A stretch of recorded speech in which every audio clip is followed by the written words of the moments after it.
Does anybody work from home? Woo! I love working from home. I love working from home because I'm just doing everything that your boss is afraid that you're doing when you're working remote. You know, like I'm doing some laundry, I'm running some errands, taking a 1 hour lunch, a little nap. That's just like all before noon on a Monday. But something that I can't get used to is how all nonverbal communication has been replaced by emojis. And I don't know, maybe it's just me, but I just feel like a cartoon icon can't like capture the depth and complexity of human emotion. Like the most popular emoji at work is thumbs up. And I use thumbs up, but it makes me really uncomfortable because it comes off like really sarcastic, you know? Like, you got it, you know? Good job. And then I think about that face that has like the sad face with the one single tear.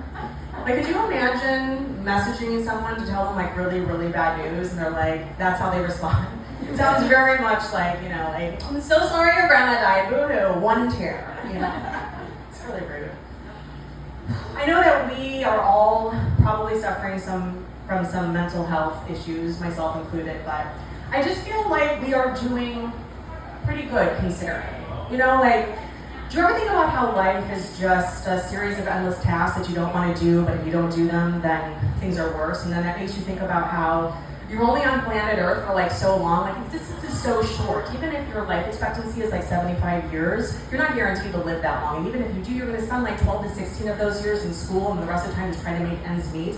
All the while being sold this lie that there's a dream job out there for you. Like, those two words should never be in the same sentence together. And it's like, find your passion, but like no one ever tells you about shitty coworkers or terrible bosses or horrible work culture. And then when you quit that job, somebody is like shouting, no one wants to work anymore. And it's like, no one wants to work ever. Like, why would anybody want to spend any of their waking moments for 40 years doing something that they don't want to do and then not even have enough money to retire? You basically like work until you're dead. And then your family, if you have one, they can't even like buy you a casket or get you a service because it actually costs money to die. Like, we spend an inordinate amount of energy doing things that we don't want to do, like paying bills and sending emails and figuring out what the fuck we're gonna eat for dinner like every fucking night. And then that leads to doing more things that you don't want to do, like set an alarm and deal with people you don't want to deal with and like sit in traffic. And then people when you get home, there's like no feeling of relief because there's still things to do like household tasks. Then go to the store to buy the food for the fucking dinner that you figured out. And then you go to the store, then everyone else is at the fucking store because they're also buying food for the dinner that they just figured out. Like, I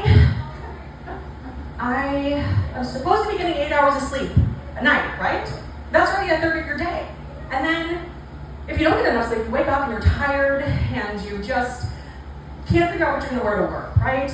You need to be presentable. If you're going in the office, you need to be clean. If you're working from home, you still need to have clean underwear. You know that I knew somebody who had dirty underwear, they would just throw it away and buy new underwear instead of going to the laundromat because that was easier than going to the laundromat without a car. I'm not saying that we're entitled to a washer and dryer, okay? But I'm saying that we need to think about the necessities of the things that we need, the accessibility of the things that we need to live. Like, it makes me think about how people that are poor are actually charged for being poor. Like, I'm going to give you an example. If you have a car and you don't have any money and you got parking tickets, you can't pay them, you get a boot.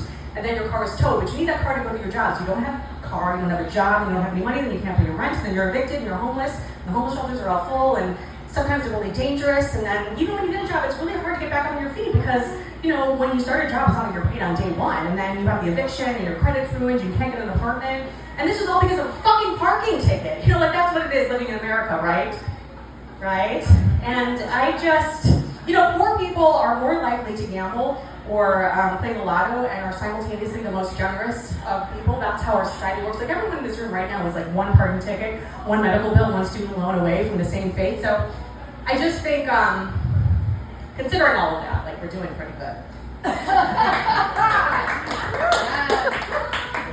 Does everybody have a bank account? Bank account? Yeah, I mean, you know, I think it really makes sense that we're giving all of our money to this place that charges us like monthly or annually to just like hold on to our money.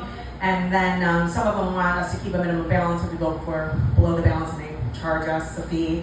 And then if we have like automatic payments set up and our bills, you know, overdraft fees. And really they're actually taking all of our money as an interest-free loan for themselves and investing all of that and taking all the profit.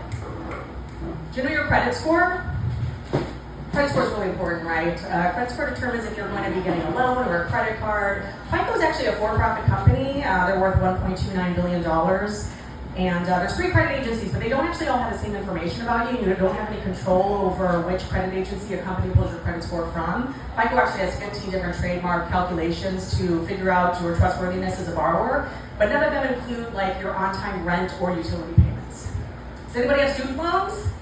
Woo! Federal student loans, yeah, you have more than one actually. If you went to college for 4 years, you have 4 separate federal student loans with different interest rates, because federal student loans don't have a fixed interest rate. If you don't pay your federal student loans, your wages are garnished. They call your HR department and they make a payment arrangement, and then you get paid, right? If you are unlucky enough to be in retirement and still pay your student loans, they will garnish your Social Security. You will also never be entitled to any of your federal tax returns. Federal student loans cannot be forgiven in bankruptcy, and the only way to get rid of them is to become permanently and totally disabled or die. Thinking about buying a house?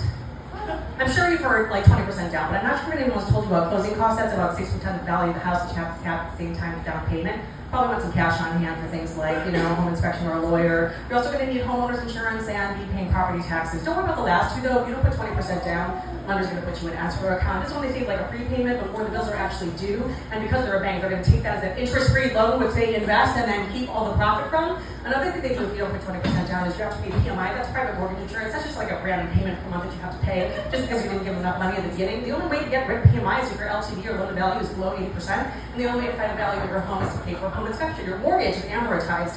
That means that the payment is split, but it's not 50-50. Actually, most of it goes to the interest towards the bank and then the principal. If you have a 30-year mortgage, it takes 15 years before more of that payment goes to the principal than the interest of the bank. So that means that you don't have 51% ownership of your house until 15 years into the 30-year mortgage.